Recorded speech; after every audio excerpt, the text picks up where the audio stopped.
America and curling fans from Canada and Newfoundland. This is your host Ryan Olsen, bringing you the latest action from the 2025 MoPac 5 and Under, part of the DoubleTakeout.com MoPac Championships, presented by Curling.gg. It's Championship Sunday, but it's not quite the championships yet, as we have semifinal action in the second and fourth brackets.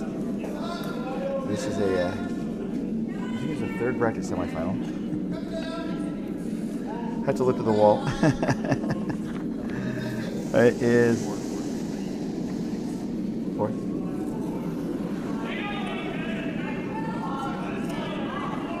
What's the second event? It's 2 and 4. Okay, yeah. So the second and fourth bracket. And this is the second event semifinal. So there we go. Between Miracurls Happen and Broomstones. And you'll never guess where the Broomstones team is from. And to answer the question, they're from Broomstones. So, Rocks to play, we're underway. It's a Sunday morning, so obviously it takes us another extra minute to get everything up and running. But both teams are up and running on the ice. Miracurls happening playing with the Red Rocks, and Broomstones playing with the Yellows.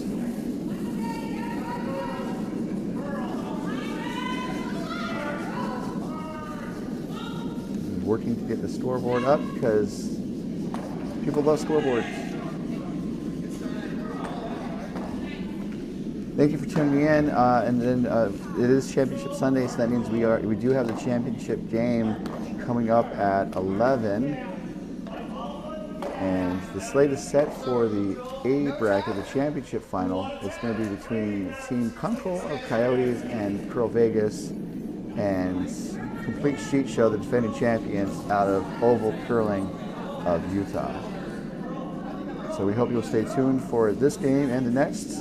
Definitely appreciate you tuning in. And if you wanted to check out other games on the ice, CurlVegas has provided static shots of those streams, so we definitely appreciate their support in helping to facilitate that.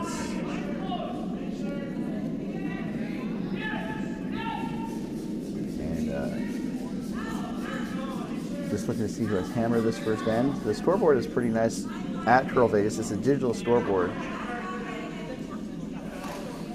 so it's pretty easy to update. And the only thing that you need to worry about is figuring out how to tell what the score is. I said that jokingly because it's people kind of expect a baseball scoreboard, and it's not a baseball scoreboard. So taking a look at the situation in the rings as we are to Vice Rocks here in the first end. Lots of Broomstones Yellows in the rings. They're hoping, Miracurls is hoping to, I think, maybe make some action on the center stones and clip their own guard, which is fair. But there's still a lot of yellows, Broomstones Yellows in the rings. And then we do have a special guest. I'll bring him on probably after this first end, just because getting everything set up was just a little tricky.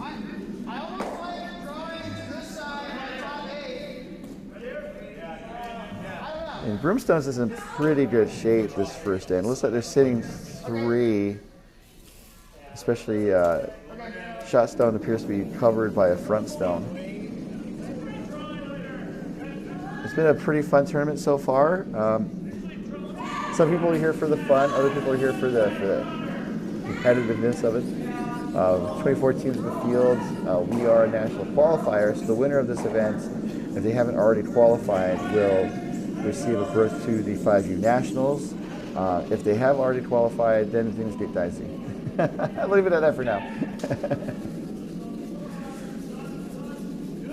So this next threat coming from Broomstones, I think just looking to put up another front stone.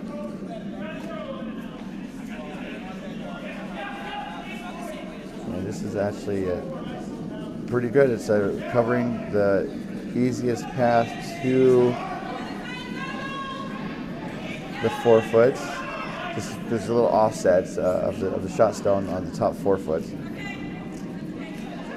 So it looks like they're still doing some clearing action for Miracurls Happen. And it makes sense. You know, if you have the hammer, you want to initially try to draw play to the wings, but if the play it doesn't draw to the wings, you want to make sure you have a path to the button for a draw for a single point. And that seems to be what's happening here, trying to force things open. Just one yellow to go away. And so shot stone is open for now. And we are to skip stones. As we see Alvin Seviku. I remember his name. That's a pretty unique name. Get set, make his way down the ice.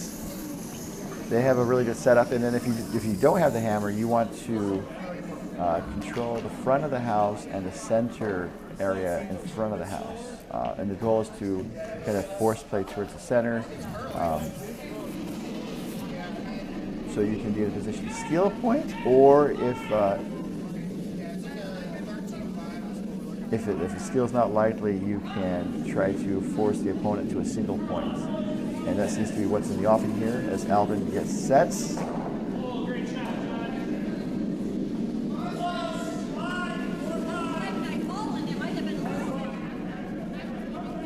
Someone's calling line. I don't know if it's Broomstones'.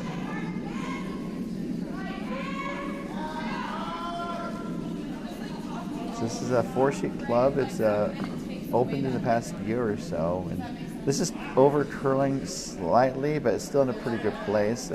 It's a mid guard, so they could try to draw down, and I think at the very least, also at some point you have to do damage control. And I think we might be in a damage control situation here for Miracurls happen. As they're looking over different lines, really. There's only one real shot they could take unless they want to be dangerous. Yeah, I mean, if they want to be dangerous, they can do an in-off, but it's kind of early to try to do an in-off, especially in the first end. They could try to hit one of the outside stones and then roll in towards the center. And if Alvin's guard was maybe a little wider to the right, or a little further to the right, it might have forced him to do a clearing action or an in-off or run back. There's a lot of options. That's one of the fun things about the game, is that there's so many variations. As the skip for Miracurls happen, is getting set in the hack. This is Kim Strong. She was a last-minute addition to the team after the original skip was unable to make it this weekend. So this is her first rock, and she's been helping with ice, so she's definitely a super sub, as it were. So looking to draw. This is looking pretty good to at least cut down Broomstones to a couple. As it taps the shot stone back to the button. And that Miracurls red is going to be second shot for now. But it is open. So they could try to pop it out. There's danger of a jam.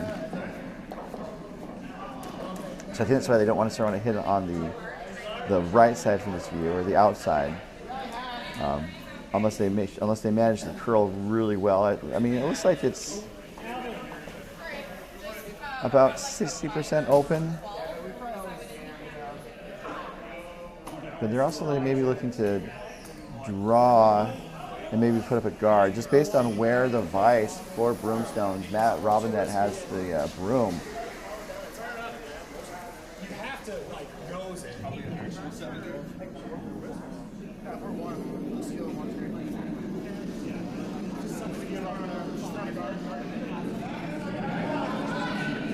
So looking for a draw. I'm going to guess this is going to be a guard, and because I love timing rocks. That's my nickname, Ryan Timing Rocks Olsen.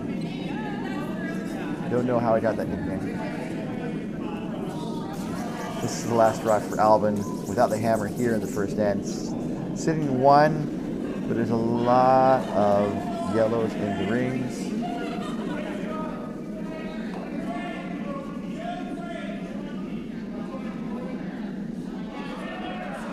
Looking for a guard.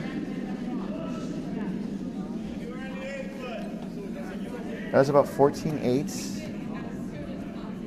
And that looks like he's going to settle into a pretty good place there for Team Broomstones.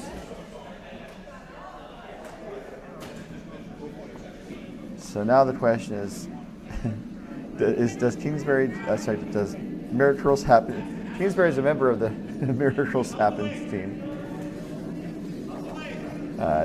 Do they just be content to give up one? Or it looks like they might be drawing on the other side. So they're drawing on the left side, the window side.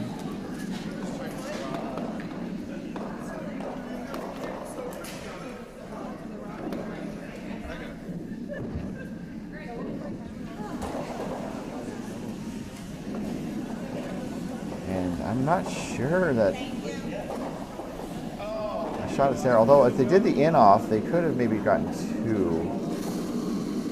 But it's a tricky shot, especially at the start of the game when people are still trying to figure out the ice.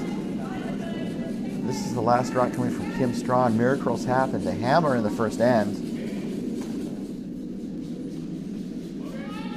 And got some decent weight to the rock. That's about 13-10. But that's a new path. It's a little slow. So it looks to be a steal of one for Team Broomstones. The Miracles happen. We'll keep the hammer into the second end.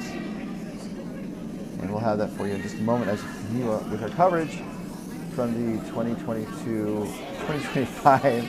We just entered a time warp. The 2025 MoPac 5 Under coming to you live from CurlVegas. And coverage of the 2025 Double Takeout MoPac Championships presented by Curling.gg is brought to you by DoubleTakeout.com. Throughout the competitive curling season, proprietor Ken Pomeroy provides updated rankings of the top men's and women's teams from around the world. DoubleTakeout.com. And by Curling.gg. For skips and curlers who love a good game, Curling.gg is your ultimate practice tool. And by Endgame Curling, manufacturers of the travel handle designed with traveling curlers in mind. The carbon fiber handle that breaks into easy sections that can fit into most carry-on luggage. EndgameCurling.com.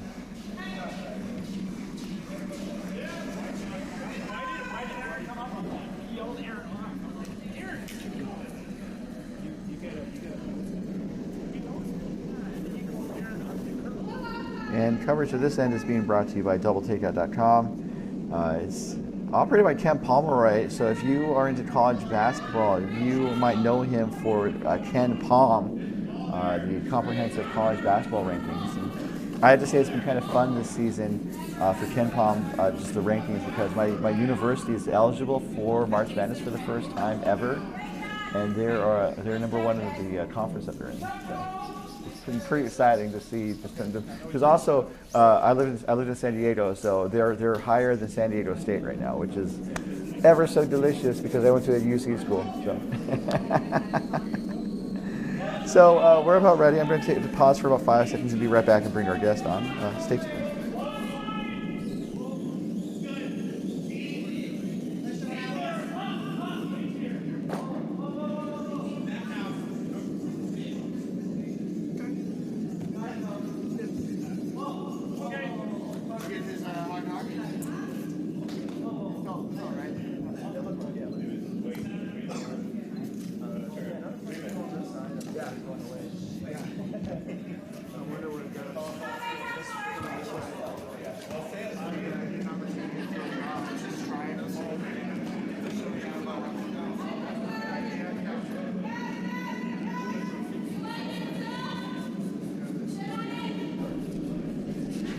All right, welcome back. I'm going to bring on my special guest for this draw. Please introduce yourself.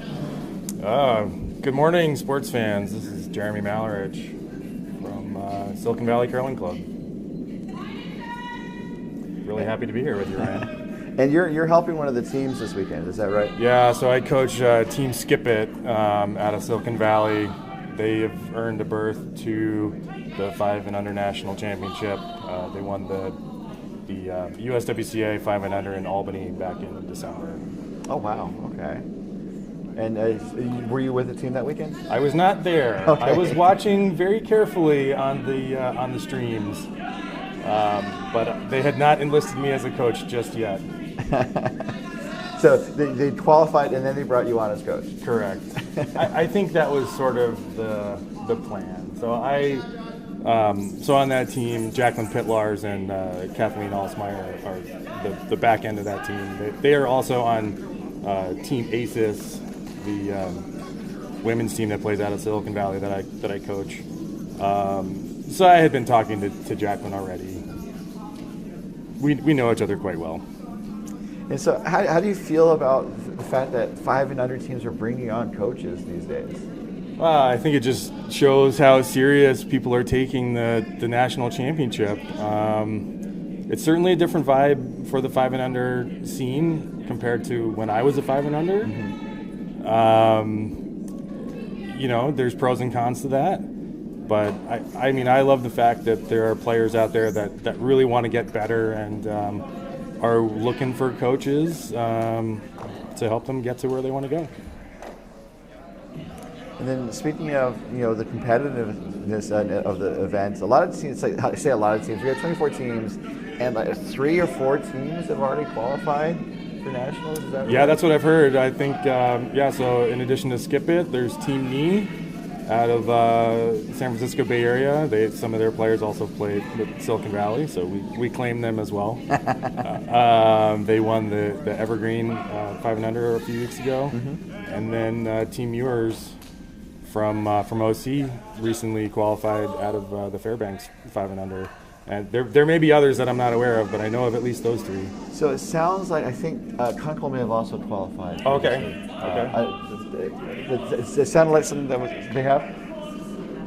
Oh, CCMF too, so that's 5. So maybe 5. Yeah. 5 teams in this one event. Yeah, so stiff competition here this weekend.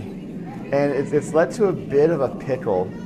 And I'll say it now, and they'll probably bring it up in the championship game, but we have a qualifying berth, but the rules of USA Curling for this event are that if a team that's already qualified wins our qualifier, you essentially lose the berth, or it goes up for grabs, and then the next biggest bonspiel in the field gets an additional berth. I see. And so that's led to some complications and potential bad feelings, just because the team that's already qualified, you get the sense that maybe people might be cheering against them, when Sure. hopefully that's not the case. Sure.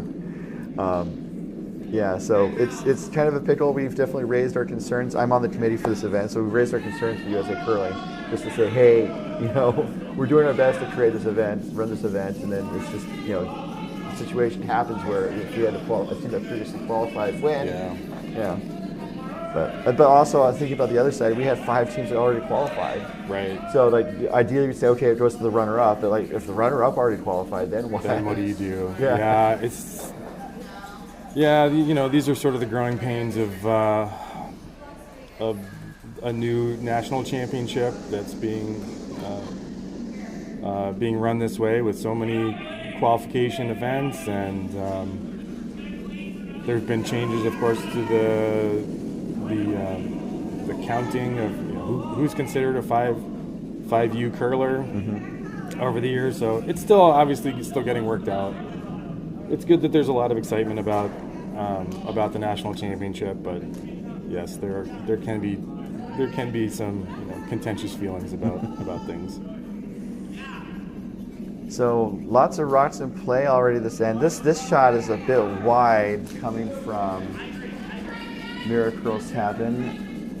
I think that's Linda Kingsbury's rock. It might be, I think it was Linda. I think so.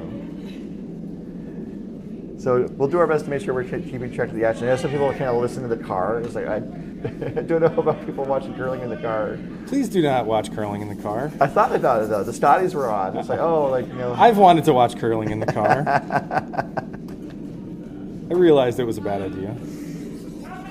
Also, like some cars, they used to have HDMI ins back in the day, where like it makes sense if you had like a portable DVD player or something, and keep the kids entertained when the car is stopped. Sure. And I think that's supposed to be for the back seat. Yeah. I think my car does have, or one of my cars has a HDMI in the front seat, which I've always wondered about. If your car has an HDMI out, that's something. I don't know what that would be for. So again, Broomstones is really keeping the pressure on Miracurls happen.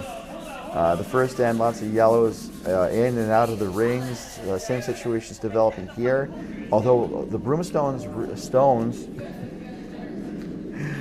rocks, I guess, they're going to the back of the ring. So there's some backstops for Miracurls to draw to if they're able to get around some of these guards in play.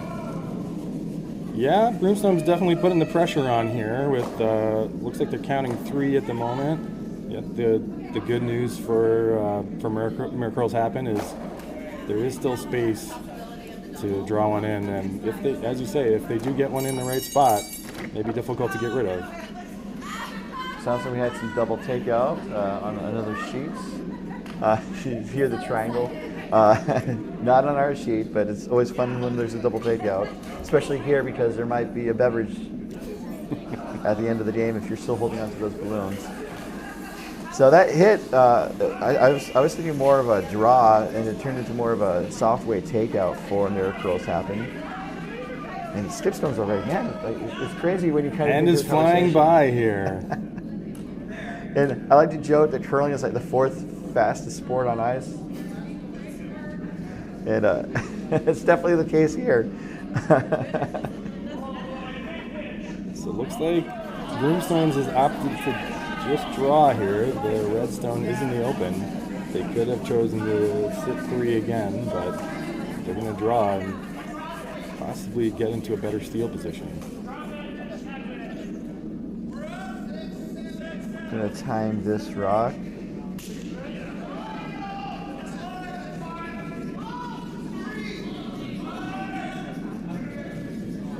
This is looking pretty good in terms of weight. 14-3. It's almost it's close to guard weight just early in this game. I don't know, how have you found it? Like, you've been watching a lot of rocks. How have you found the rocks this weekend and the ice conditions? I think the speed has been amazing. Really the kind of speed that you would like for a qualification event. There have been some tricky lines, and I kind of like that, to be quite honest. I think that being able to read the ice is an important skill for a skip to have, and when you have pristine ice, it's almost like they can just go put the broom down and not think about it at all. So yeah, it's been good to make sure that the skips are on top of their game too. So Albin's rock was a guard, so not necessarily. I mean, it does increase the possibility of a steal, although.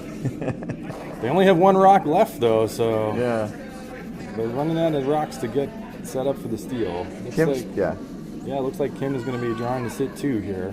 And so Kim's probably going to follow a similar line to Albin's first, just a little bit more eyes, maybe just a little heavier, but settle in. I think maybe at the top 8 foot. Yeah, would be probably a good place. Be sitting 2. This is coming up light though. It seems like the path near the boards has been. I don't want to say tricking the teams, but it's a slower path that has tripped a lot of teams up this weekend. Yeah, not a lot of rocks get thrown way out wide like that, so sometimes you have to give it a little more to compared to, say, inside the 8 foot. So that again. So talking about the chances of a steal, the chance of a steal just increased a certain percentage. They could tap up. I mean, also, yeah, it's a very close game. It's only a 1-point game right now, so I think they definitely want to be in a steal position and not be content to say, oh, we might give up 1 or something like that. I mean, it's still a pretty good chance for 2 if they don't make this shot. So I think they do need to. Broomstones probably does need to either try a raise or draw a better one in. Mm-hmm. Definitely can see that, and also that's also why it's like sometimes some people say, "Oh, it's okay. They're only sitting 1. We just make it hard for them to get 1." then I think you're almost increasing the chances of a 2. Giving up 2 for sure. So sometimes you gotta keep the foot on the gas. For sure. I mean, I see multiple shots for red to score 2. So now we're gonna talk about it a little bit. Looks like the decision's been made. Looks like they're going for a raise. Yeah, I think they're going to try to tap that stone that's just on the thrower's right. Probably, what weight do you think they should use? It's probably tee back 4 or something like that. Yeah. You can afford to be a little bit heavy because it'll probably be nicely buried. Obviously, you want to be sitting shot after this. So at least tee line weight. I was thinking back 4, almost back 8, because sometimes it's easy to kind of pull the string. Yep, I agree. On a shot like this. I agree. You can be too perfect. This is up weight, and it's going to get around the guard. Now the question is, going to make contact. The call was the ice was maybe the call was the takeout for the hit. The broom was probably in about the same place for either of those 2 shots. That's a good point. I've been saying all weekend long that kind of the tell about whether it's a draw or a takeout is where they put the broom. Draws for the rock to stop in the house or the guard zone. You usually use the tee line as a point of reference. If you're doing a takeout, you want to put the broom next to the rock you want to hit first. Yep, that's quite common. Well, that's a good way to not give up 2. Yep. And again, Miracurls happen. This is facing a tough situation. They're throwing against 3. Although looks like maybe they've opted for the open hit here. Yep. It's. I think basically they're kind of following Broomstones, and sometimes you let the other team do the work for you. You should pay attention to all of the opposition rocks. That is for sure. Yeah. But also knowing there's so many different factors to keep in mind, because it's not just like, okay, they put the broom here, so if we put the broom at the same place, we're gonna have the exact same result. Everybody throws a little bit differently. You have to throw the same weight. Maybe you weren't timing their rocks. You don't know how hard they threw. Don't know if they were on the line. Don't know if they were on line. Don't know how many rotations they throw. So this is Tim Strawn's last, looking for an open hit for 1 against 3. And it's curling a lot. This is not going to be a good outcome. But now, okay, good. not the worst outcome. And the shooter rolled in. It did not roll in. It rolled kind of to the top of the house, or the top of just outside the house. So let's like to steal a 3. So just a tough outcome. Would you maybe have tried obviously a wider line? Do you think the weight was good, or how would you? Yeah, the weight seemed good. It was definitely hit weight. Certainly curled more than Broomstone's rock. So that may come down to differences in slide and release. And then, have you guys have been on C or no? So Skiphead has only played on A and D actually in this event, so I know those sheets reasonably well. This afternoon or later today, they will be playing on B. It will be the first time not in an ed sheet, so that'll be a new adventure for us. So it's a 4-sheet club, so the sheets either have a walkway or they have a wall to factor in. So from your experience, you've dealt with the windows/wall sheets, and how does that play? It's been a little bit funny on the particularly on sheet A. It's been a little bit funny on the wall side. Seems that the ice might be sloped in that direction just a hair. So if you're throwing on the wall side, certainly, and you're trying to throw outside in, you certainly don't want to pop it out because it'll never come back. Sheet 4 has played, which is on the window side, the outside of the building. It's been similar, but maybe not quite as much as sheet 1. I think one of the unique things about this building is that on the sheet 4 side, there's essentially open windows the entire length of the sheet, which is very unusual. You wouldn't normally want to have sunshine coming in and onto your ice, but it does, and that's a decision that the club's made. It makes for I love the look of it. You do wonder about the ice conditions. It seems like they're managing that quite well. Yeah. This is Adam Euler, the lead for Broomstones. He threw he threw top of the house or guard zone with his first.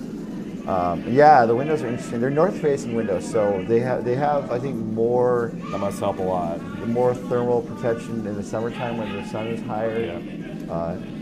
Yeah. So Adam threw into the rings was first, and then he threw a middle guard, and it is on the center line. So the no-tick rule is in effect. It's the first time this rule's been in effect for 5 and under in MoPac. Which is fascinating, but it's an extension of the free guard zone rule. And have you had a no-tip violation on your sheets this weekend? I think we committed one, but hasn't come into play too often. This is Heather Buckfire with her second stone, lead for Miracurls happen. And yeah, so the no-tip rule, I don't know if you want to explain. I've explained it a lot this weekend, so maybe hear your explanation. Well, the rule is that during the free guard zone time, if there's a rock on the touching the center line, the opposition cannot move it off of the center line outside of the free guard zone until the free guard zone time is over. And that's the first 5 rocks at the end. The first, correct. Starting at the 6th rock, you can start moving that.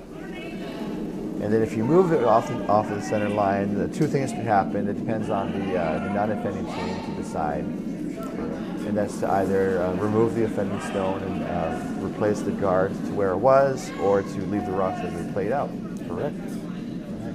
And I said I'm going to name my next curling team Offending Stones. Or the Offending Stones. I like it. Either that or Oops All Hogs. Well, that would be great for the burned hog raffle around Exactly. here. Try to get some action going there. So that was another great draw around the guard from Jonathan Hickey, the second for Broomstones. And that was the 5th rock to the end. So we are going to see some cleanup on aisle C coming from Nancy Augustine. Certainly time to do it. 2 yellows in the rings. And you want to do it before. Usually you want to peel before you think you need to. This is hanging out wide, unfortunately. And so that was the so-called straighter side of the ice. It curled okay. So on sheet C, and you may have heard me talking a lot this weekend because you've been in the warm room a lot during games. I have. But we've definitely seen a lot of going away from the boards towards the windows. A lot more curl, by like 6 feet or so, depending on the line. Coming back towards the boards, there's still some curl, but it's closer, about 3 to maybe 4 feet. So Ryan, sounds like you could get out there and go skip a game right now. I've got the ice figured out. I would be a super senior, and I would only be able to play on sheet C. Nothing wrong with that. Yeah, my eligibility ended a couple of years ago. And yours did too, presumably. It certainly did. Were you in Denver? I was. My last 5 and under was the event in Denver, where there was special dispensation for curlers that aged out during the pandemic. So I was technically a 7, playing a 5 and under. Yeah. Of course, that was not a qualifier event for the 5 and under nationals. So and that does I did not mess up the integrity of the event. That does speak to kind of the difficulty, or just the challenge of being a national qualifier or running a 5 and under, because it was not a national qualifier, and we had some difficulty filling the roster and stuff. Yes. So this is not a peel. It actually runs the yellow into the rings. It does create a lot of backstops or stones. Spread those rocks out in the rings there. So that year, I think were the seniors here that year? The seniors? Oh, no, the seniors were not there. That was I think the next year was the start of the seniors. Okay. So we basically split the ice time between 5-and-under and seniors. That was kind of a fun split. Well, that event is very popular now. Yeah. Yeah, MoPac has done a great job running good events over the years. So playdowns are, every time I talk to Dean Gemmel, he's always impressed with the level of enthusiasm in our region for playing in playdowns. Seniors is popular, doubles has been popular.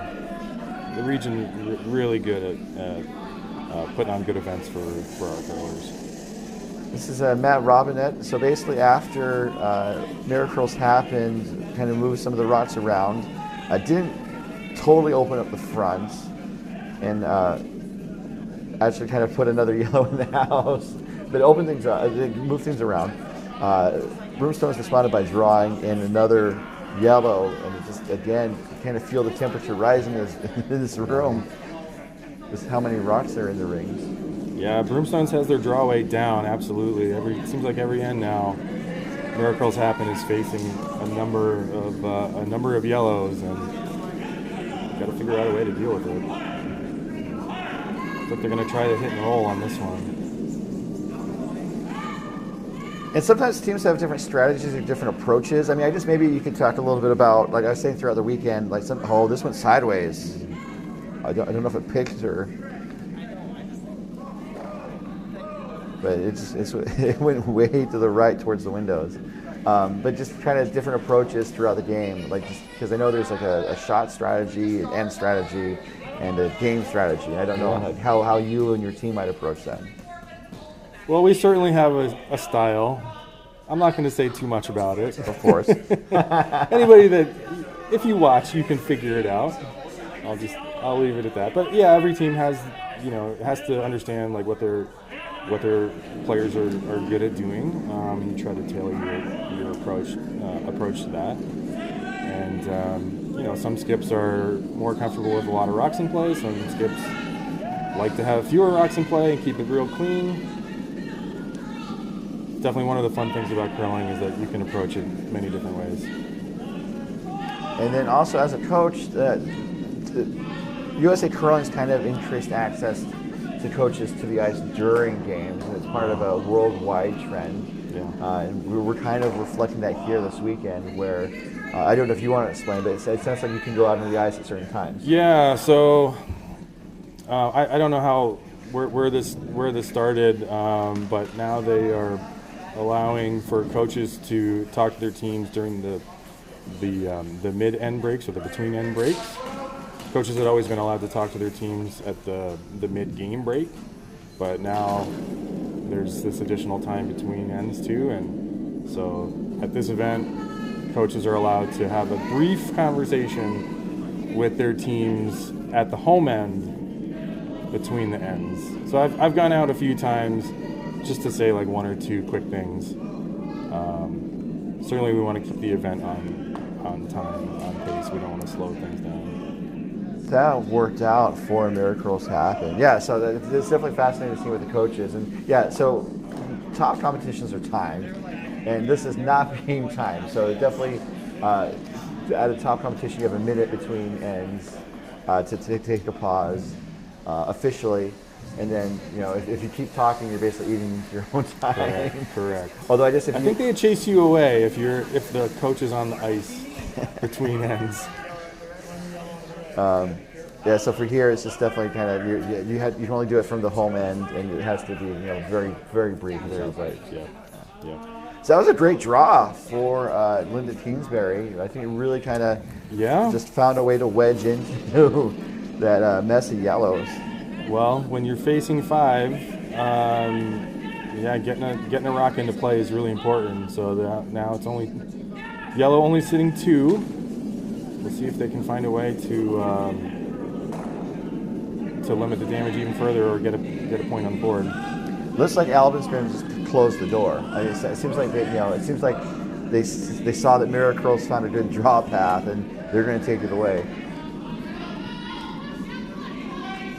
Although this is curling, I think maybe is going to click the guard. As long as it sits down, it's going to be in a good spot. You probably don't want to be back button. And there it is. Probably not sweep that one. But just leave it there so you have something nice to draw to. So both teams have found a line. And sometimes you find a line, you just keep going down that line until someone takes it away. Yeah, absolutely. I'm sure that Broomstones would have liked to have sat in the front of the house there and taken this draw path away. So now, similar to the last end where we were talking about can miracles happen, follow a hit line. Now they're going to try to follow the same draw path as Broomstones. And so Linda, I don't know if you saw Linda's draw, but basically it looked, it definitely looked pretty good. And then once it gets near, there's like a CurlVegas logo like in front of the hog line. Once it got there, it starts to swing pretty hard. Breaks hard there. Yeah, and so it broke pretty hard, but it was able to get around the guards. Yeah, the path is certainly there. Just a matter of managing this. This is Kim Strong with her first. Miracurls happen, and they're looking for one right now. They could use a good draw from the skipper right here. And so we talked about like a skip's deuce, where a skip, basically, scores 2 points with their rocks. And I was joking, like, what happens if a skip can score 3 points with their rocks? Oh, this does crash on the guard. It opens it up slightly, but also I think really indicates to Broomstones to close that door. Yeah, I'm sure they're going to try again. It looks like they are. They are indicating they want to leave one in front of the house, or they're doing something fancy. Don't know if they're looking at trying to set up there's not a hit there. I almost wonder if they're looking at the run back, running the yellow that's in the 12-foot straight back onto the red to sit 6, 2, 4, 6. I think they would be sitting 6 if they ran it back and stuck it. Oh my goodness. Which would look nice, but the draw would still be there to score a point for red. At the end of the day, I think discretion was the better part of valor. It looks like, yes, it looks like they have opted to cut off the draw path. And also, you have to play the scoreboard sometimes. Right? They don't need to score. Yeah, how many points do you want here? They're sitting 3 right now, or 2 or 3. Looks like it's 3. Yeah. I'm cheating. I'm looking at CurlVegas' stream as well, which has the overhead camera. Yeah, if we had just 2 more cameras. Ryan, I think if you had 2 more cameras, you would still be saying, if we just had 2 more cameras. I totally would say that. And then like 2 more drones.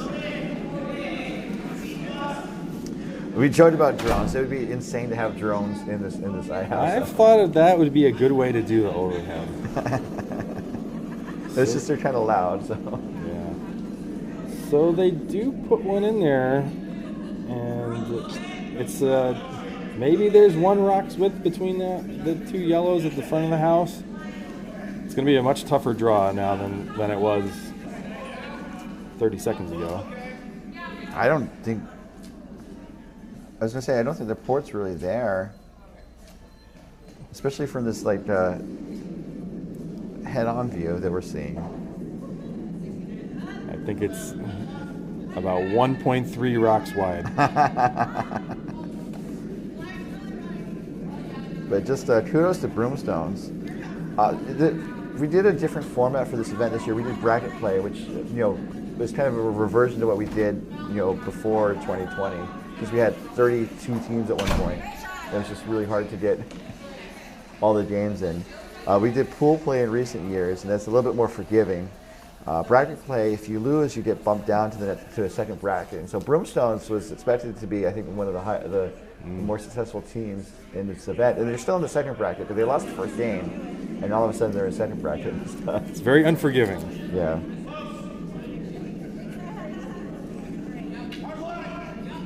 But obviously, we try to find the best formats for these events, and also try to find a fun format for these events. I mean, short of like putting names in a hat and like making up teams on the fly or something. That'd be kind of fun, though. That would be a different format for sure. They do that at the Youth Olympic Games. Oh, okay. They have the four-person teams, and then when they do mixed doubles, they don't have separate mixed doubles teams. They basically take the men and the women, or the men's and the women's squads. They break them up and they pair them with another country. I see. Yeah. So Kim's bringing the heat here.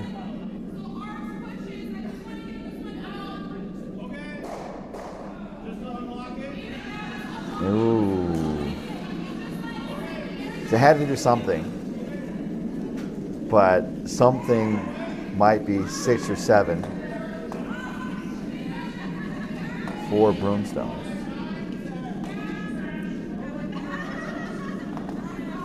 Well, I mentioned that run back, possibly that Broomstones might be looking for that run back, and I wish I hadn't brought that idea into the world.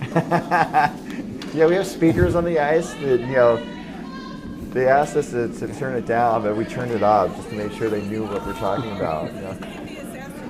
All the nicknames and the wisecracks and stuff. And, call someone limpy for some reason. Oh, that's probably me. Oh my goodness! So well, we'll wait for the official posting of the score there. But it was 6 or 7. Was yes.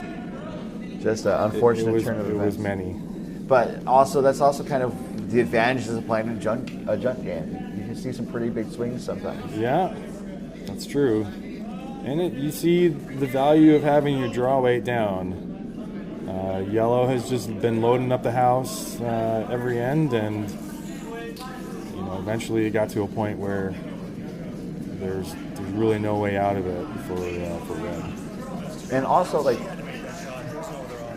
we don't want to cheer bad play, and so recognizing that was not a great shot for Miracurls happen, but that was an excellent setup for Broomstones to get in that situation. Yeah, of course they put the pressure on, and that's a lot of what curling is put the pressure on the opposition. If you make all of your shots, you're going to make the opposition shots much harder, and sometimes they miss.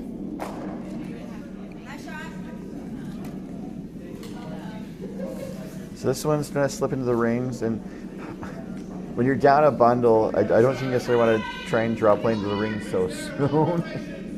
It's not the textbook plan. Yes. However, Broomstones is calling for a draw.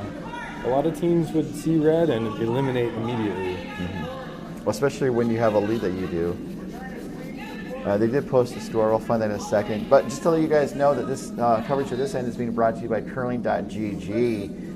Next time you're confused on ice, take a photo, recreate it on curling.gg, and try multiple outcomes.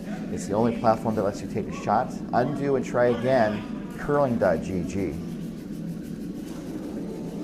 Ryan, do you use curling.gg? I've looked into it. I need to find a scenario where I can try to recreate it and see how I can get out of a situation or something like that. Or, yeah. I love it. It's one of my favorite tools. Oh, cool. I use it all the time. And in particular, what I like to do is if I see an interesting situation, and to be honest, it's often a situation where the skip has called something I disagree with. I do exactly what you just said. I take a screenshot or snap a picture of it. I throw it into curling.gg, and then I post it on our club Slack, and I say, hey everybody, what would you do in this situation? And we get some good discussion going about potential shot choices. And then you can play them out on curling.gg and see why I'm right. That's very good to know. Unfortunately for Miracurls happen, Heather was asked to throw a takeout, and it just a flash. It was just a bit wide, and it's on that board side. That's just it's hanging out there still. This would be the second stone. Well, the first stone for Jonathan Hickey for Broomstones. And then speaking of our sponsors, we definitely appreciate their support. So he tried to do a takeout too, and it just feathered the red in the rings.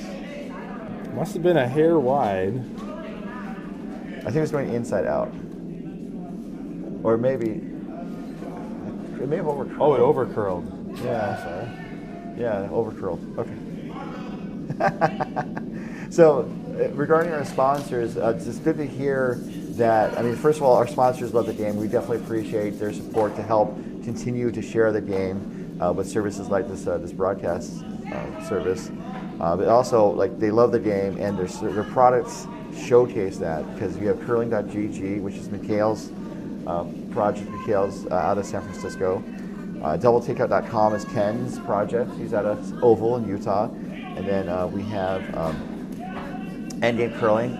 He's from outside of the region, but it's Croy. Yep. And Croy Nuremberg. Yeah. And just coming up with some useful products. And also, it's kind of fun. Like, curling is still like a new, relatively new sport in the U.S. So trying to find ways to inject some dynamics or energy into our endeavors. You see a need, and you try to fill it and stuff. So.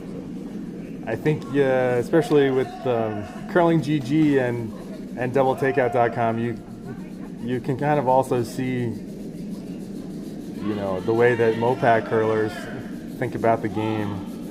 We got an analytics site and a simulation site provided by curlers in our region.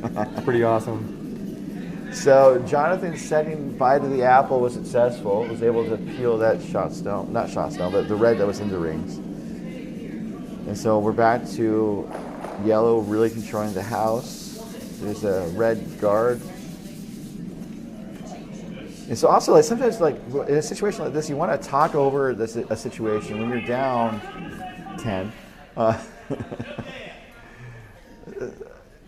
would say that it's very hard. It's very hard to come back. But if it's going to happen, it can happen more often at a 5 and under perhaps. For sure.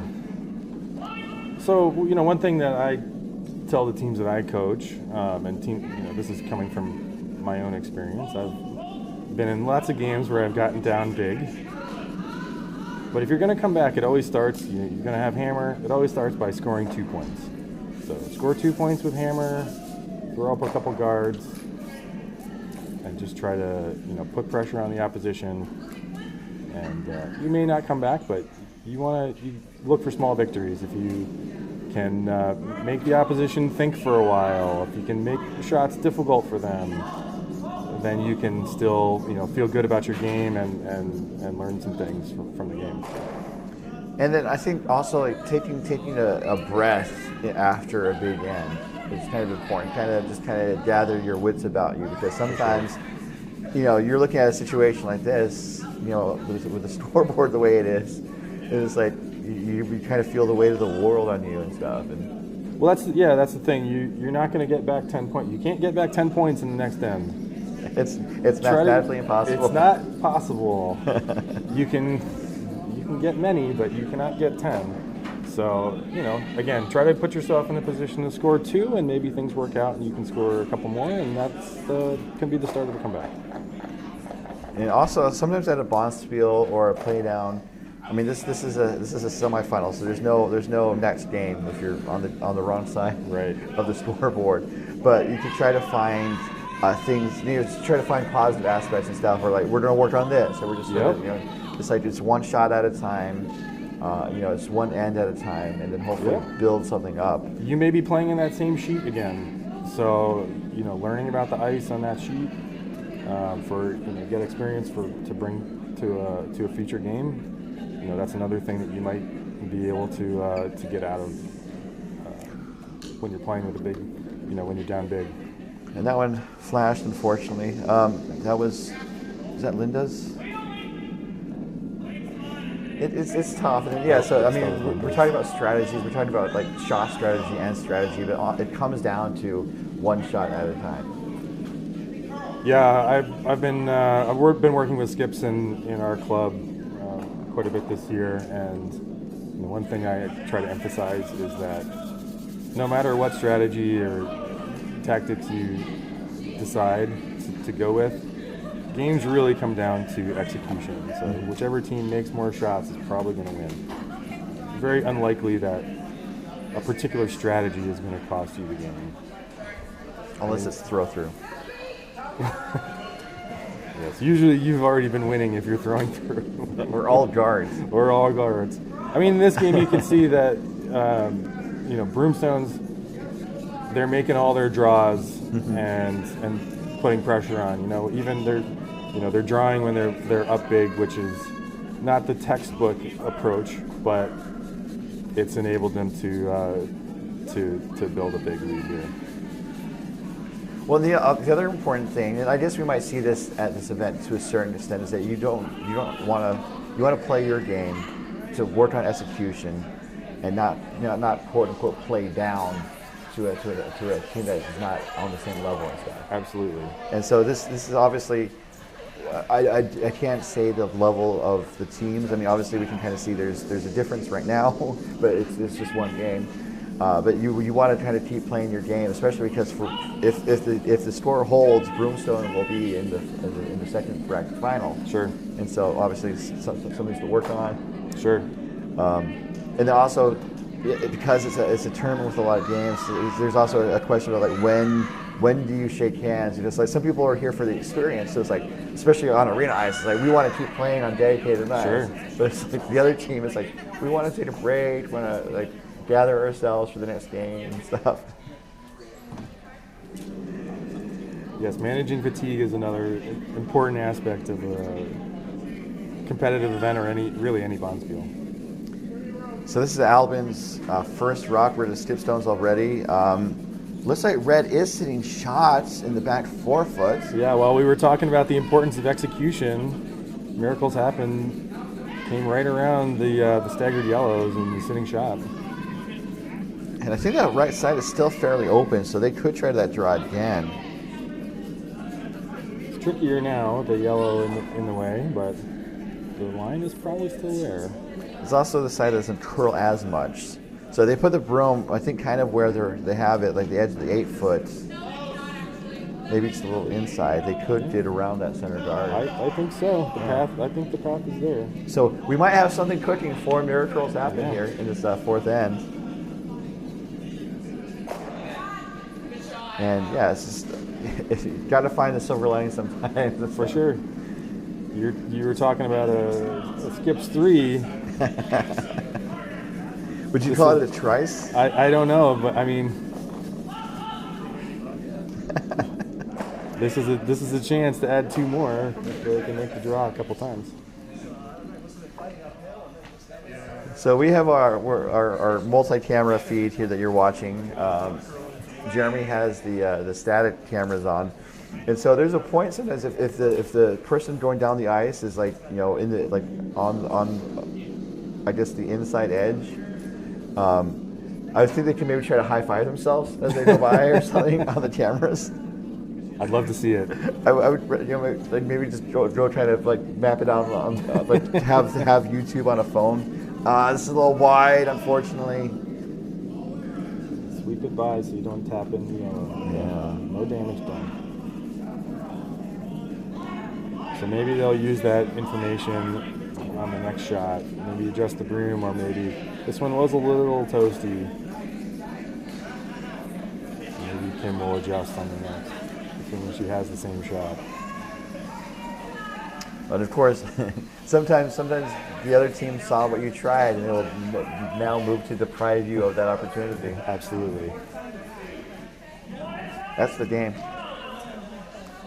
I really love how interactive curling is. I mean, just I started bowling a while ago, and I did league, and it was fun. But you do your two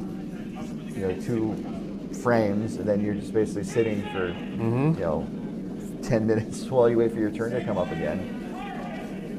And it's nice to have a beverage or a late dinner, but also with curling, it's like you're if you're not throwing or you're not skipping, you're sweeping and stuff. You're always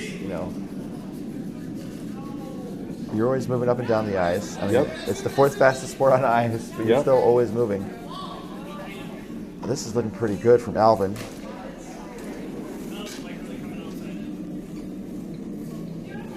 Top 4.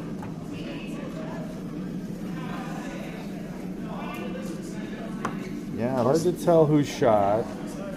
Let's see from the overhead where this rock stopped. I think it looks yellow. just by an appears inch. to be, yes, I think it is yellow by a couple of inches. So just a fast, I mean, this this end is kind of not unfolded the way we would have thought, just based in terms of conventional curling strategy. But curling strategies evolve over time. I know, when I was reading older strategy books, it's like, there's two main types of curling strategy. There's offense and defense, and then there's a hybrid approach. And it's like most curlers, like especially these days, are do a hybrid approach. They just choose whichever shot is working best for them, or the approach that works best for them for that end, and stick to it. So you might start off offensive, but then if things happen, you might switch to a defensive tracker. Yeah. And it's also kind of counterintuitive, because when we say offensive, you would think like, oh, you want to hit more and kind of throw some elbows and stuff, and it's not that. Yes, that is counterintuitive. That is, I think, one of the things that newer curlers takes a little time for newer curlers to appreciate, is that throwing big weight is actually defensive play or conservative play, even though it feels aggressive to be throwing so hard. Because offensive means you want to generate offense, which is points. So that means putting more rocks in the rings, because rocks equals points. And so you would definitely say that Broomstones, especially given the story they have been playing a very strong offensive game this entire game. Absolutely. This is... Tim is trying to make the hit for two. It's floating out. Well, we made contact. Not quite a double takeout, but it peels the yellow shot stone. And so that's going to be... Is it not a double? I think it is a double. Is it a double? What? It was a double takeout. There's no... Unfortunately, they do not get the balloon today. However, I'm sure that our sponsor is excited about it nonetheless. And they're shaking hands, which is understandable. They, miracles happen. Got on the board. So there's it's not a shutout. So the final is going to be 10-1.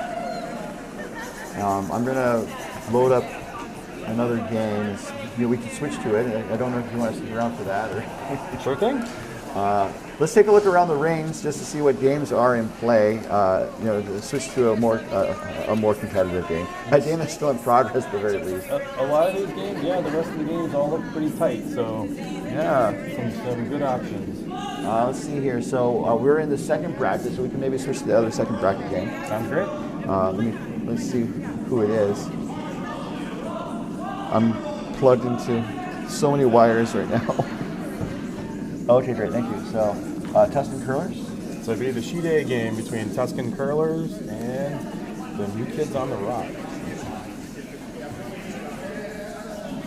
Terrific. All right, so I'm going to load up ye old YouTube. We have such modern technology here. I'll be right back in about 30 seconds.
All right, we are back. We switched to the other or second bracket game between Tuscan Curlers taking on New Kids on the Rock. This is the other second bracket game. Rocks in play. We're underway here in the fifth ends. So, is it on mute? I just want to see if it's on mute. Okay. All right. So, just doing some business here. Definitely congratulations to Team Broomstones that has already punched their ticket to the second bracket final. The winner of they will face the winner of this game that we're watching right now. And it looks like we are to second stones. This would be Ryan Vanderlip for Tuscan Curlers.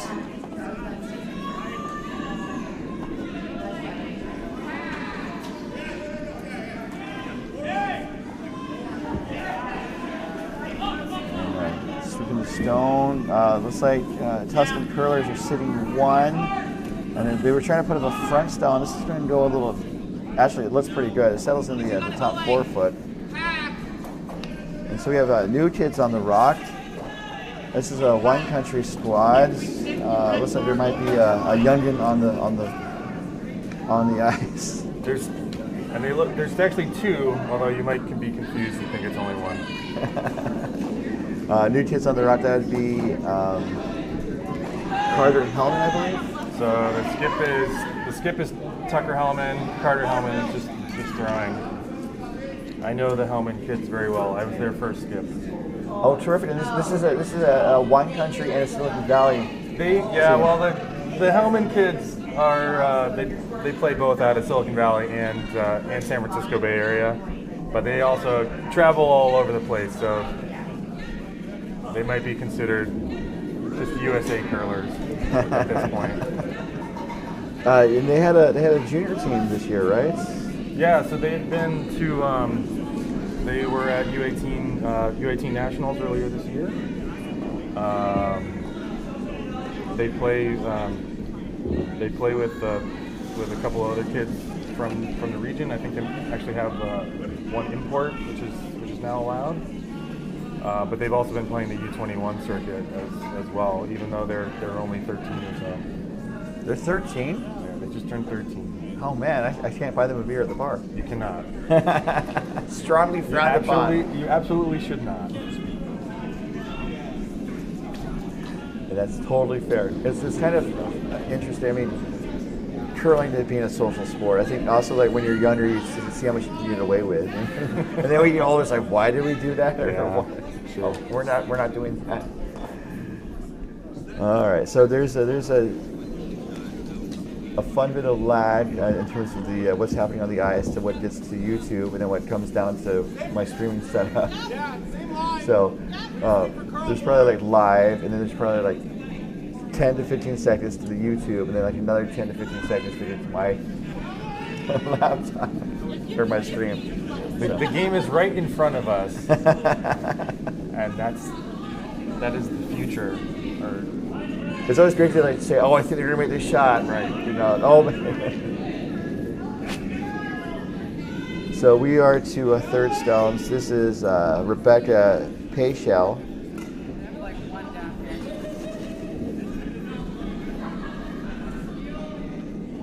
And then, so Tuscan Curlers are kind of following a very similar approach to what Broomstones were doing. They're just kind of piling rocks in, loading up the house. And the other thing is, like, sometimes, like, if the strategy is working for you, you keep doing the strategy until it stops working. Sure. And then if your strategy is not working, you kind of need to say, okay, we need to adjust. And that's always a difficult decision to make. Also, like in terms of like when to bail out, and like you might see that with your team. Yeah, it's hard, you know, when you have a way that you want to play and it feels like it's not working. It does put doubt in your mind, and you wonder if you need to change, and then you're going to be into maybe you're throwing some shots that you're not used to playing. So this is Bob Kunstl with his next rock. And so sometimes you got to do damage control, and that looks to be a double takeout. Some all moving. I think that was a triple. Let's look at the replay. There's no. not used to playing. So this is Bob Kunstl with his net rock. And so sometimes you got to damage control, and that looks to be a double takeout. Some all moving. I think that was a triple. Let's look at the. If you want the extra bonus, they roll for a second corner guard. So that triple takeout was brought to you by TripleTakeout.com. Ryan's new venture to compete with DoubleTakeout.com. I also have a marijuana dispenser called Doobie Takeout. So. Is that drive-through, or do you have to actually walk in and take it out? I'm flexible. Okay. Yeah, okay.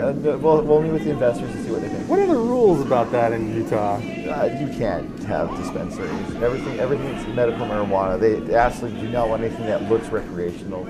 Okay. Insofar as that you can have medical marijuana, but it cannot be smokable. You can infuse it. I see. And vaporize it, but you can't smoke it. So I see. So your medicinal bongs are not allowed. Okay. Yeah. And that message was brought to you by Doobie Takeout. Doobie Takeout. All right, so 2 reds in the rings for Tuscan Curlers. I think the double's there. Well, it may be there, but it looks like Tucker is calling for a freeze on the red that's on the side of the 4-foot. New Kids on the Rock has the hammer at this end. So even if they did like a soft hit and roll back towards the center, that could have been a possibility. Oh, they're looking at now chip off. Rock was a little wide. They were looking for the plan B to chip off the guard. Unfortunately, it sails through. That was board weight. And of course, that's the weight with enough force to reach the boards behind the hack, kind of where Tucker Hellman is the skip. Yeah. So we are to skip stones. We have Anto Serna making her way down the ice. Anto is from San Francisco. The Tuscan Curlers are very much a hybrid squad, I guess you could call it. They stay rambunctious. Anto's from San Francisco.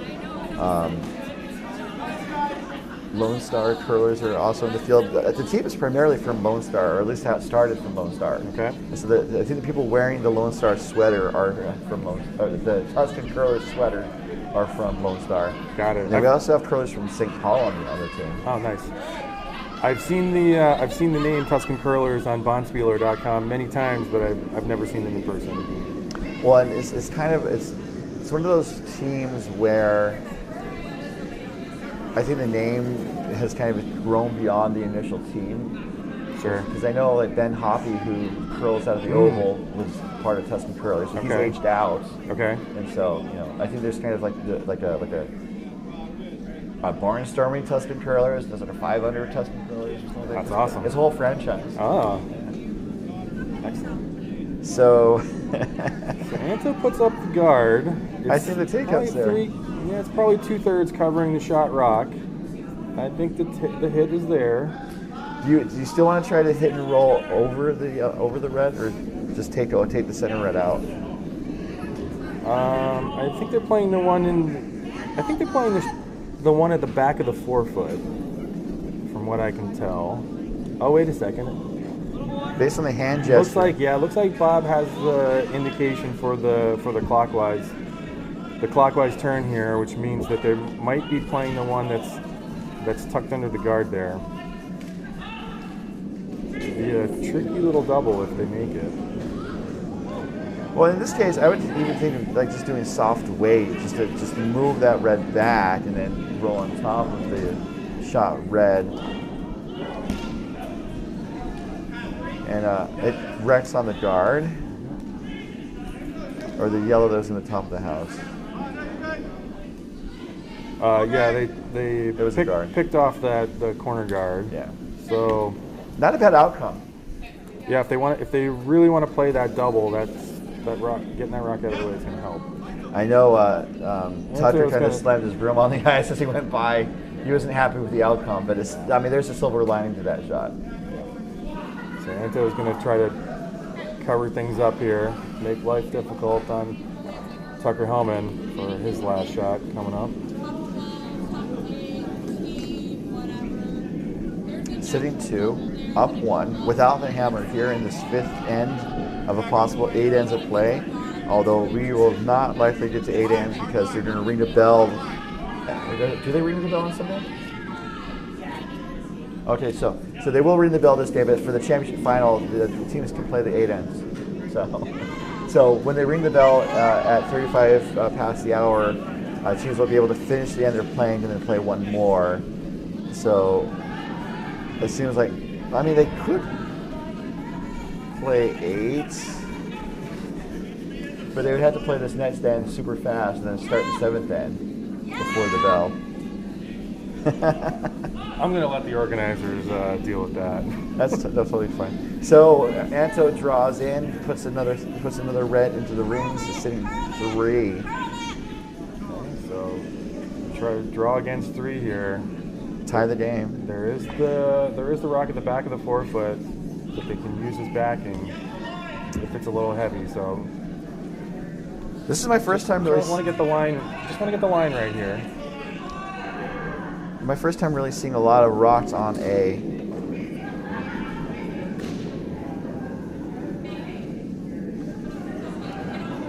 Bob indicated it was slightly inside.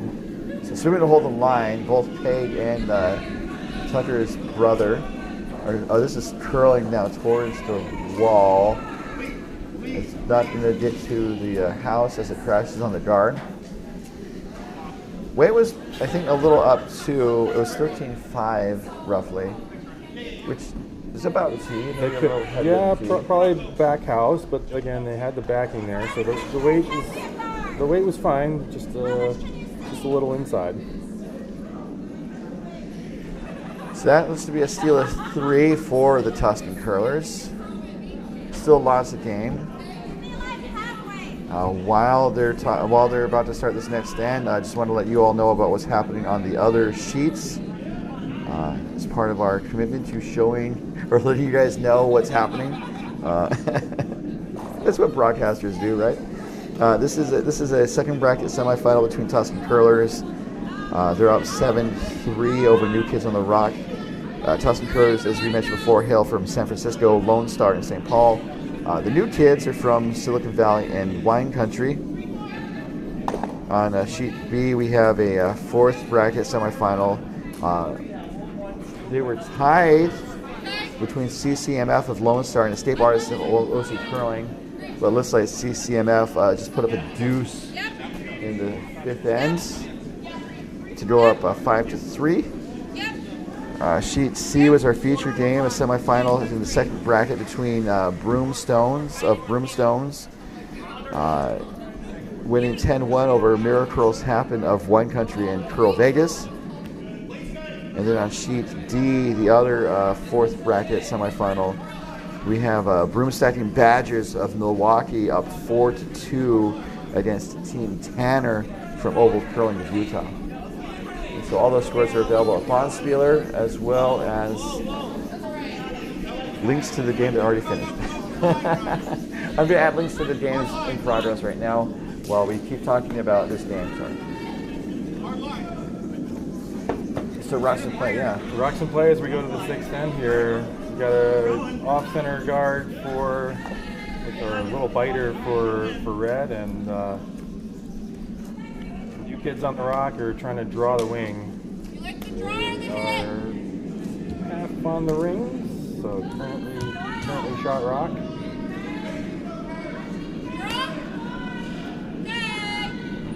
Anto Serna is debating options here. Considered the hit on the yellow, ultimately decided to draw one in, try to come around the red that they've got at the top of the house there. Those stones on the wing are kind of tricky because, like, you make a play on them or you ignore them and run the risk of having those come back into play later in the game. It's easy to forget about them, that's for sure. Yeah. It's coming in. Looks like they're just going to get a bit of a split on the run they had. Pretty good outcome now that it's sitting 2 red. That's another way to deal with the biters. Just have multiple stones out counting them. And that makes sense too. Also, you kind of have to weigh what shots you can make. I talked about like curling is like golf, where you want to have multiple clubs in your bag that you can use for sure. And so, we don't use golf clubs in curling. We tried. So many broken club heads. That'd be awful. I don't think the ice makers would like that. But no, so you kind of start off with draws for the most part. This you kind of work up to like soft weight takeouts and takeouts. And so ideally at the end, if you practice a lot and work on your craft, you can have multiple shot abilities in your pocket as well. So yep. So that takeout on the right, maybe they weren't necessarily confident about doing a hit or something. Yeah, not unreasonable. Hey, they made the draw, so can't argue too much. You gotta go. Now that they're already sitting 2, maybe they're only sitting 1 at the moment, but they're going to try to draw another one in.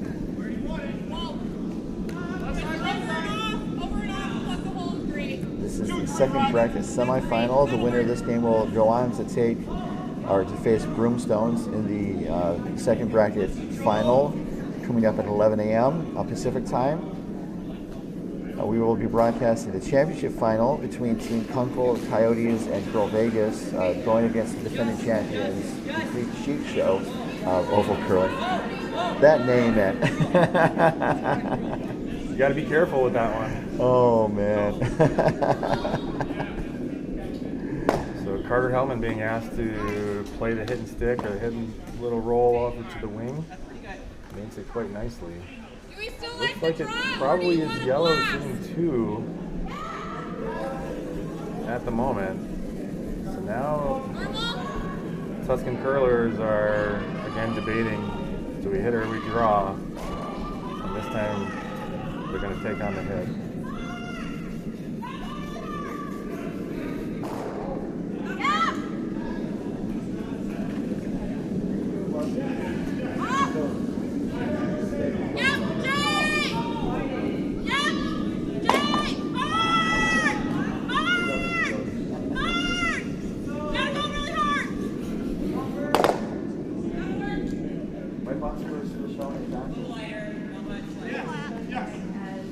I heard you say it all. This one's biting.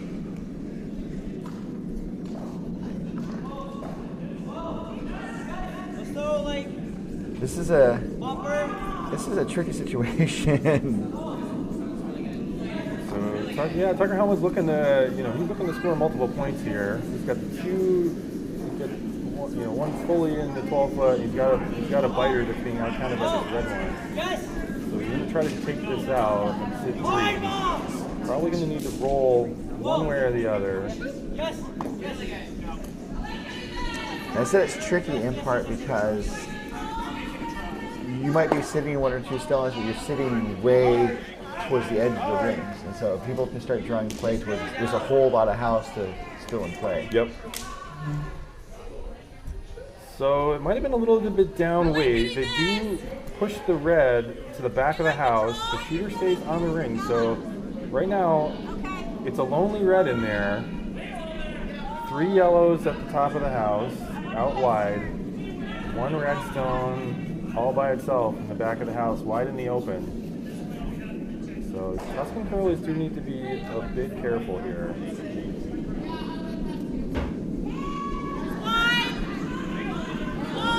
They're trying to eliminate some yellows.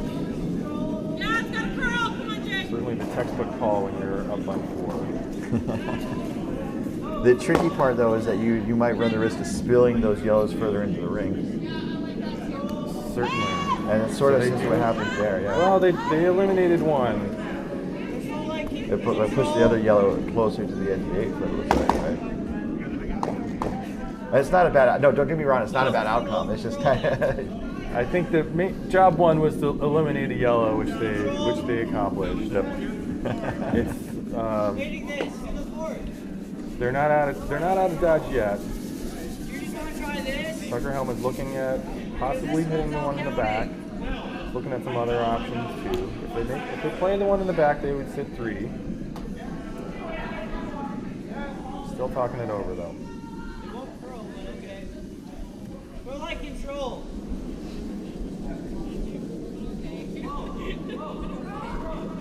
Will, I don't want those. One side or the other.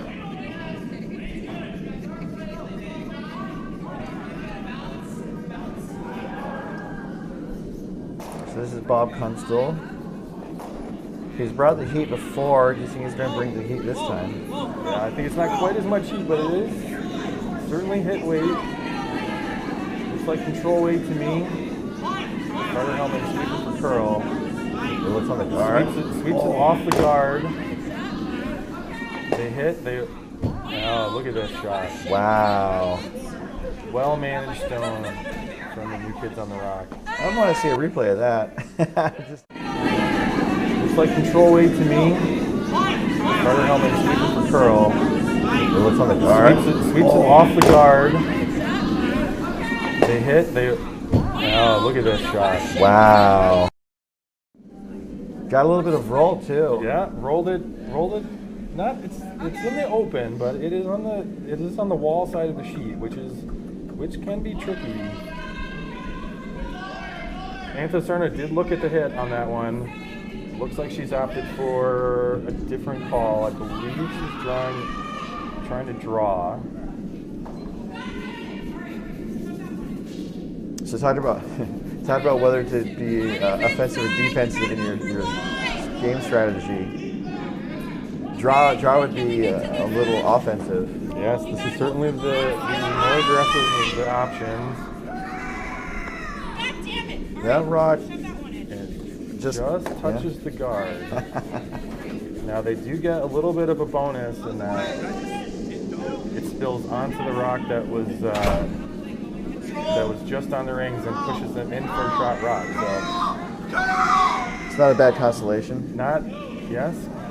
Certainly not the worst outcome, but it is in the open. And the broom is down for the takeout. Bob's made some nice hits in this game already. Yes. If he makes one more, Yellow's going to be sitting four counters. So Bob and Paige got into the game roughly at the same time. Paige, I don't know who got into it first, but definitely felt like, oh wow, around the front red again, makes the hits, and the shooter sticks around.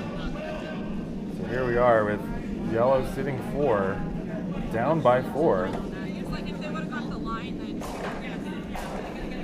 We are maybe close to getting 8 ends here.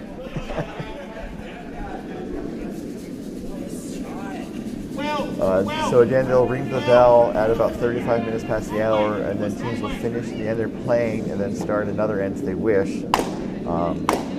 And so the end starts when the first rock passes the tee line. Just as this might be a factor in play because we're to skip stones with 4 minutes to go. The officials should be watching carefully. All right, so another draw attempt for the Tuscan Curlers, this time from Skip Antocerna. Well, there's not much lag between the live YouTube and my setup, so all right. So we're giving more views to the CurlVegas stream. This one hangs out. Ooh. Now they did tap the yellow in, but the good news for red is that the shooter hangs on and outcounts the biter that's at the top of the rings. So it's still only three yellows now. So it looks like New Kids on the Rock would like to put up a front stone and just kind of block, I guess, kind of maybe block the takeout and also maybe block the draw down the middle. As Tucker gets set. So you first topped them, or you were on their first team? I was on their first team. Who was skipping? I was skipping, although we did rotate around a little bit. This is handing out. They're trying to push it over. So it's on the red. Not touching the rings. Not a bad outcome though, because I mean it did raise the red slightly, but it raised the red on top of the yellow that was third shot, and it closes the takeout, the easy takeout on the shot stone in the edge of the 4. That is true. Looks like they're thinking about draw pass from the indications. Now they're gonna play on the outturn side and the counterclockwise side, which is close to the wall. So we'll have to, let's watch the line on this one. Also maybe time it too, just to see. Could be a little different on this side for sure. Yeah.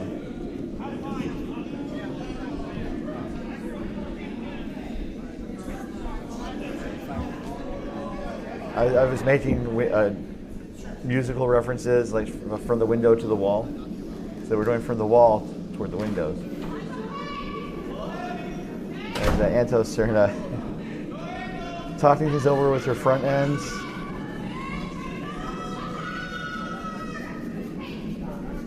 There's about 20 seconds of lag. Antos shot is away. All right, here it comes. I didn't time it. For all that. Really yelling for sweep. One of the nice things about Antos, you can definitely hear her on the ice. So it curled. That rock curled. Oh yeah. I did not think they would be on the guard, or there would be any danger of being on the guard. But just a disaster of an outcome though for Tuscan curlers. So it opens up. It opens up this side of the sheet, and yeah, Tucker Hellman is drawing for 4. It would tie the game. Sitting 3, and they just ring the bell, so they will not get an 8th end. So to be tied with one end to play is going to be the scenario here, as Tucker gets set. Yeah, they ring the bell just now on the stream. His last rock is away. Sweepers are on it now. They're kind of cleaning. Bob's yelling sweep hard. It's carrying a little bit. Yeah, I don't know whether we're on it in terms of sweeping. They had backing too, which they might wick off. Not really. They stopped just in time. Wow. Needed to be full 12, and they got full 12. So. Tie game coming home. Put it down as 4 out of 4 in the books. The scoring.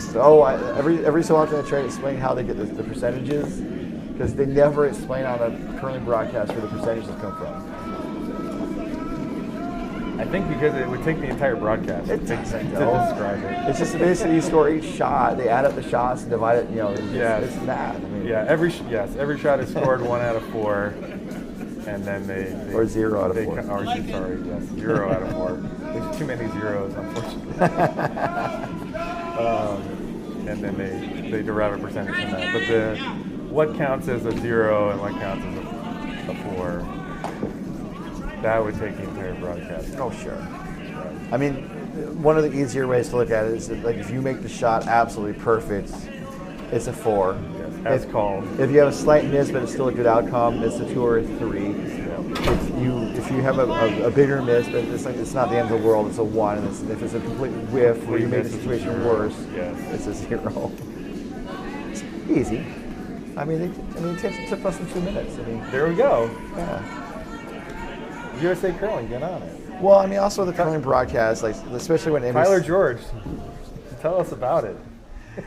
Especially when NBC was doing the games, there's like a lot of times like, here are the rules of curling. Right. There are 4 players on each team. Each player on each team has 2 stones to throw per end, which is what we call rounds. Yeah.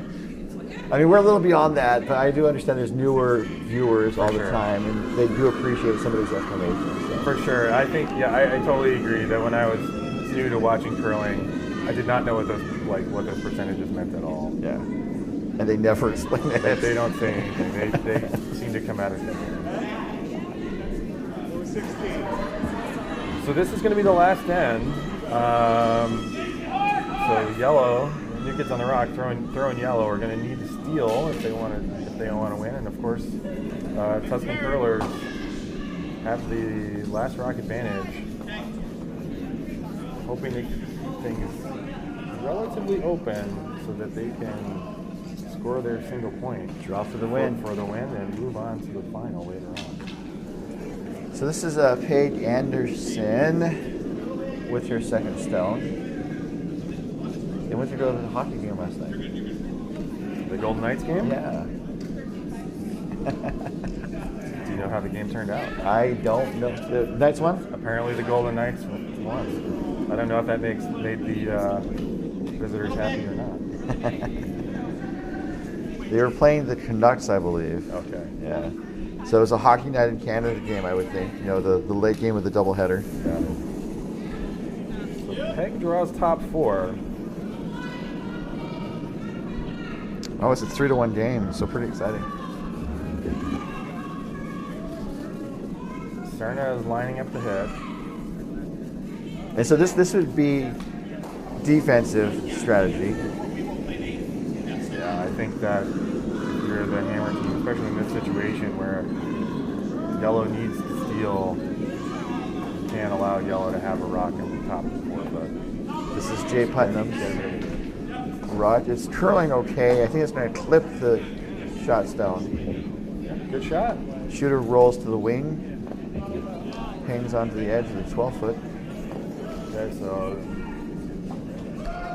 Tucker Hellman's calling for his brother Carter to throw a guard. Try to set up the steal situation. So they're known as the Hellmans east of the Rockies. West of the Rockies, they're known as Best Foods. Best curlers. The best curlers. That's a mayonnaise joke for those at home. Because, you know, when you bring out the Hellmans, you bring out the best. So. Oh, see, now we're talking. There's a Bonspiel name in there somewhere. Oh, man. All right, the weight looks really good for the guard. Hung out a little bit. They probably would have liked to have been on the center line if they could have been, but usable rock for New Kids on the Rock. Once again, Cerna's debating should we steal this guard or should we get one in there. The also for New Kids on the Rock, they need to find places to hide stones. Yeah, so they're probably happy with any guards at this point. And then at some point they'll want to draw into the rings and be shot, hopefully buried. Absolutely.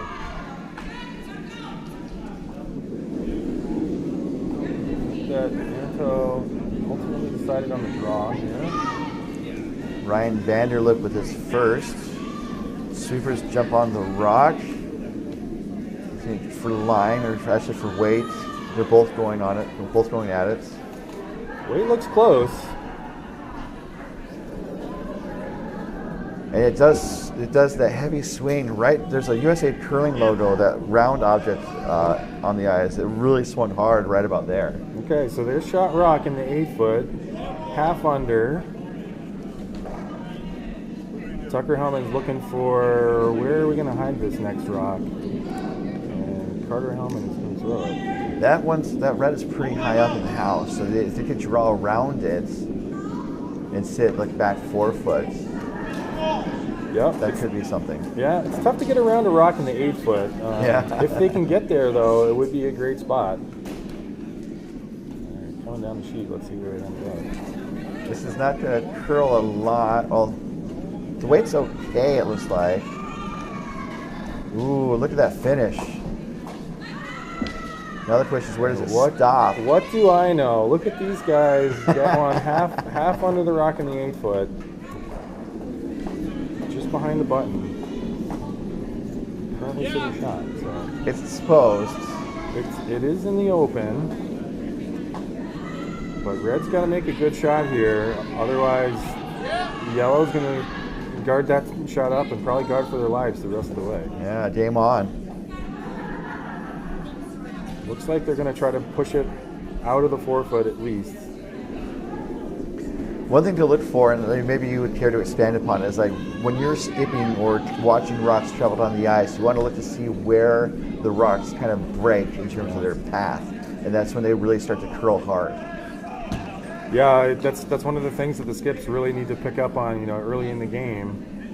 so they can manage the stones later on. And, here we are, where line is critical. Oh, it flashes. This one, yeah, just a little heavy, and as expected, Tucker's calling for the guard, try to protect that one. It's Bob Kunstel's throw. He was at the game last night. I'm doing a picture. He was on the Jumbotron. When they do like the celebrity lookalikes. Do you think he looks like a celebrity? Maybe Steve Martin, perhaps. Okay. Yeah. Okay. Or Eugene Levy. I don't know if he has the eyebrows for it. So Bob's been asked to throw a bunch of hits in the last couple of ends, and now he's going to throw a draw. And then watch for it to break too. Sometimes that can be one of the a tricky thing when you haven't thrown a draw in a while.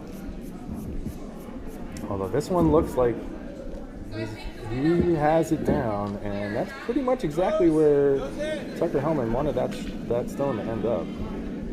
It's a thing of beauty. That's also one of the great things about the game. Is like when you execute a shot like that, it's a draw, it's a guard. It's not going to be on a highlight reel.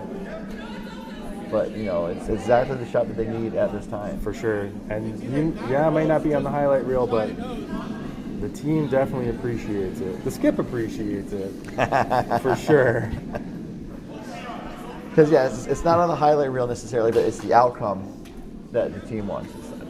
Yep, absolutely. So I was also looking for the break point. The break point is kind of between the USA Curling logo, that round object, the oval, and then the hog line there. So. And so the break line changes a little bit based on the velocity of the stone, but it's still pretty close to that. That's kind of the target area to start looking. Yep. And we're going to guess you're going to throw some heat here with Rebecca's first. Yeah, I think they're going to try to clean this up if they can. Certainly need to get access to that shot rocket. And this is like having the back of the answer key in the back of the teacher's textbook and stuff. Because we saw her throw heat like 14 seconds before it showed up on the feed. So she cleans, and moves the guard out of the way.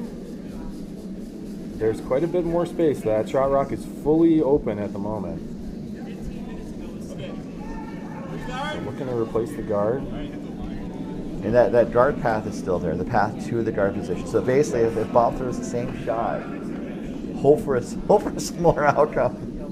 Sometimes called the hardest shot in curling. Throw the same shot twice. There's like a slight variation on stone, like the stones, and also like the delivery. I think that was a little bit wider than his first. Does seem to be a little wider. Not too bad though. Breaking now. They might need to chip it off the guard that's there, and that's what they get. A good plan B executed by Euclids on the rock. And that's the thing, as a coach, you can't once the players are playing, you can't coach them like that. It's like, watch for the plan B. Watch for the plan B. That's on the experience of the skip and the team to look for those opportunities. Because of course, not every throw is going to be perfect.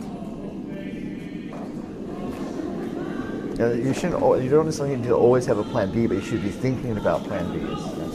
And also consider, the potential outcomes if the shot doesn't go the way you plan it. Yeah.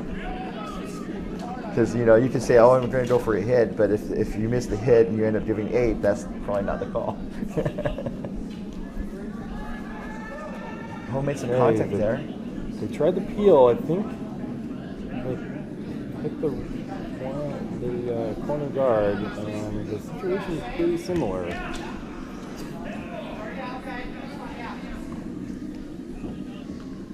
So no chase on the right. They do not have the hammer, but they are sitting shot. They're sitting 1. And they seem to be in a position to steal. So now they're trying to take away shots from Tuscan curlers. I think they are trying to sit in the draw path.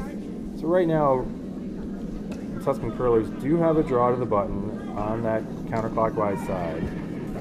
And New Kids on the Rock are going to try to take that away. And just another reminder, we haven't said it in a while, I'm Ryan, I'm joined by Jeremy. Jeremy's coaching Skip It. Yes, Team Skip It out of Silicon Valley. Thanks for having me today, Ryan. Oh, it's been a pleasure. It's always nice to have guests. I've been listening to your broadcast for quite a while. I've always thought if I had a chance to be in an event, I could jump in and join in. So thanks for having me. I appreciate it. Well, you're welcome. Thank you. Carter's first is headed down the way. As you say, looking at block the draw path. They want to keep it like the line is the most important part with the shot. I think it overcurled from what they really wanted, but as it turns out, it bounced off the guard that was there, and it's a little tighter. That port is a little tighter. And it really covers the shot stone, so I don't think that shot stone is going to go anywhere. Yeah, I can't see that shot stone at all. Maybe, I wonder if they're looking at the little angle run on the red that's in the 8-foot. That's tricky. I agree, it's tricky, but if they were to make it, especially if they were to make it and stick it, yellow would have a hard time to outcount it.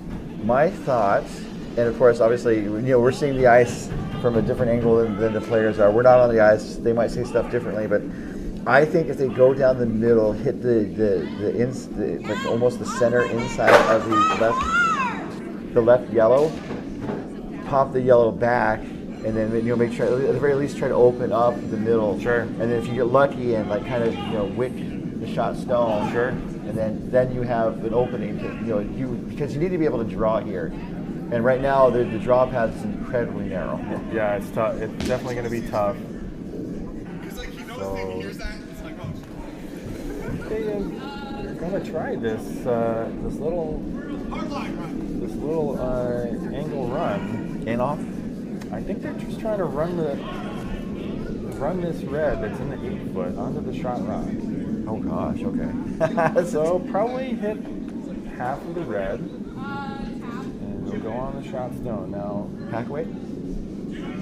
that I didn't see. I didn't see any indication about the weight. So one thing that maybe that may come into play is that if they don't stick the red, and both the red and the yellow leave the rings, yellow would be shot with the one that's in the 12-foot at about 8 o'clock.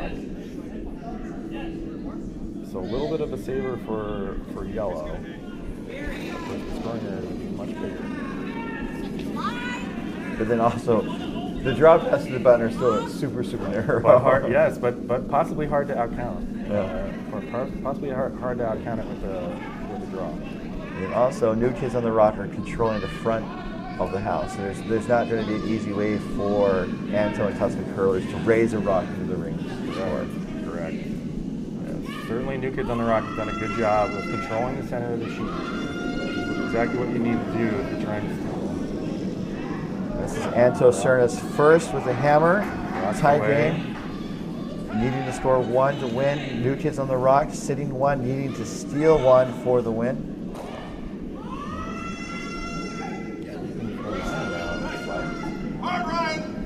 So this was a hack the board way. Oh, make contact. And she did it. Beautiful shot there by Anto Cerna. Great shot.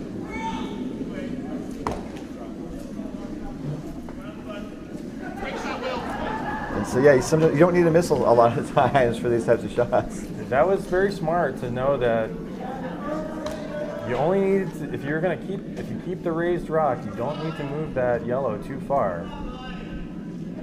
And then also the shooter stuck around. Yeah, of course they only need 1 point, so it doesn't really matter if that yellow leaves the rings as long as they're shot rock. And now it's gonna be New Kids on the Rock that's forced to go through that tight port on the counterclockwise side. There's no easy raise for them either. I mean, they're controlling the front of the house, but those yellows are kind of staggered. Correct. And there's not an easy raise.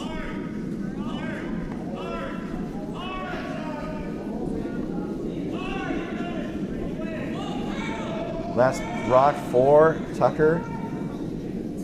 needing to sit shot to stay alive. Sweepers are on it. Definitely the line and the weight are crucial for a shot like this. Close. Curling. Are they going to get by the guard? It's a little light too. I think they just came up light, unfortunately. So with that, Tuscan curlers do not need to throw their last some hugs around. I mean, Anto's probably played against them For sure. from time to time. Silicon Valley and San Francisco, they're about 20 miles apart. Yeah, a little further than that, but we know each other quite well.